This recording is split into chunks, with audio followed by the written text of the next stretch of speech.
had proposed an expenditure of 27,86,349 crores. And the supplementary demand for grants, she is now seeking approval for a gross expenditure of 21,246 crores more, which will be a 0.7% increase from the approved budget.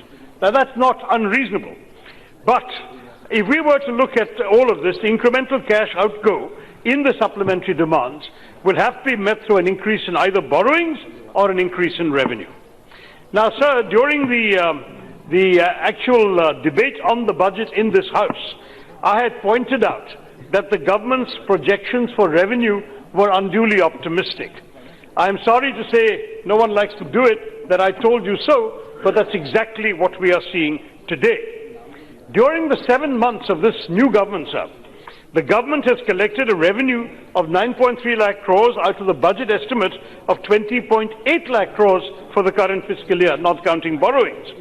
So in 7 months, the figures should have been well above 50% of their projections, close to 60%. Instead, the figures are only at 45%. As I said, I told you so. I'm sorry. We were sold a budget which was always based on unrealistic revenue projections. The collections under the various components of revenue during this period, if we look at the central government's net tax revenue, it's at 41%, 6.8 lakh crores. If you look at corporate tax, it's at 36%, sir, in 7 months. Income tax, 43% in 7 months. And disinvestment, which is the other possible source of money coming into the government, is 17,365 crores, or 17% of their budgeted target for this fiscal year of 1.05 lakh crore. So the numbers speak for themselves, sir. During the presentation of the budget last time, the government had mentioned that it would stick to a target of 3.3% for the fiscal deficit. Now, this was always a long shot at best.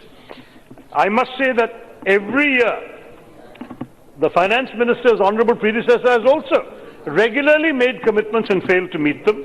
Thank you. As I pointed out in the budget debate, Arun Jaitley, our good friend, the late Arun Jaitley, kept having to adjust the fiscal deficit target every single year that he was finance minister.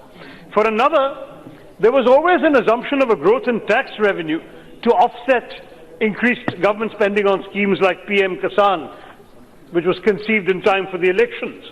Now, in the present scenario, even the finance minister has admitted to the media that there's a possibility of fiscal slippage in the current fiscal year. I've been told there's a quote from you in the media. Okay, I will ask my staff where that comes from. But there will be a slippage, ma'am. Oh, no, I don't take that. Difficult to maintain the discipline.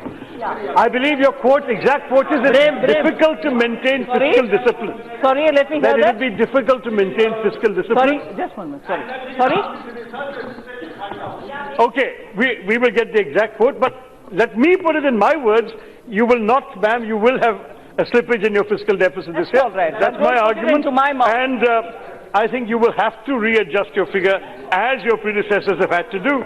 And that's unfortunately the reality we're facing today.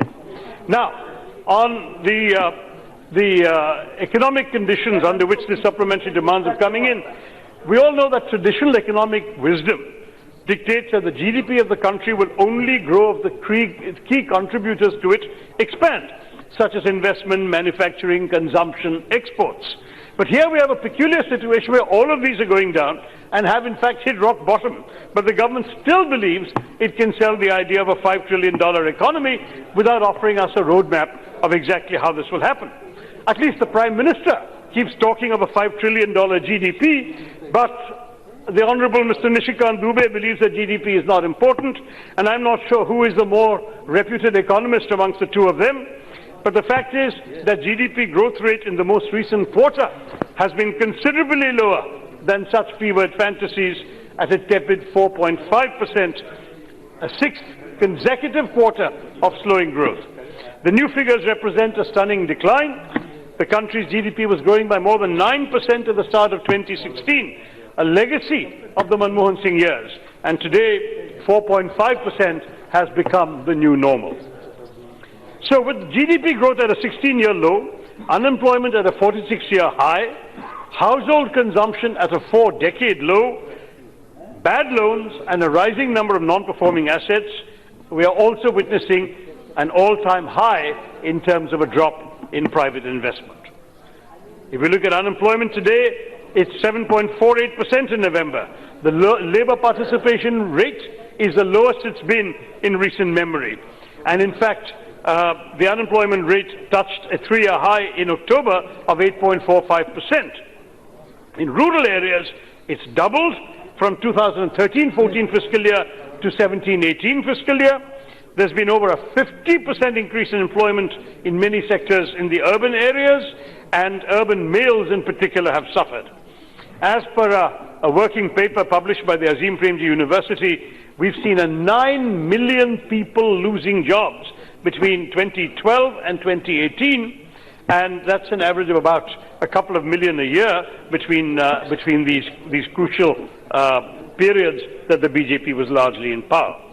This clearly called for remedial measures under the supplementary demands for grants to do something about employment generation, but these are not forthcoming.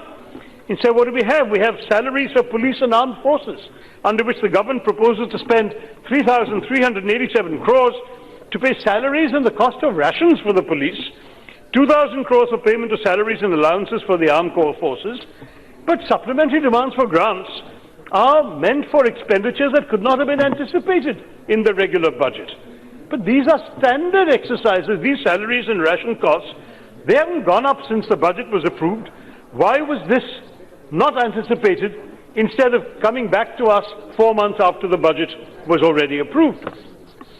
Now, if you look at the situation that we are seeing in the country, sir, the National Statistical Office tells us that rural poverty has risen nearly 4 percentage points to 30%, and that given the size of the rural population, the overall estimated poverty rate has gone up nearly a percentage point to 23%, which means, simple mathematics, that about 30 million people have fallen behind or below our India's official poverty line in the last 6 years that the BJP has been in power.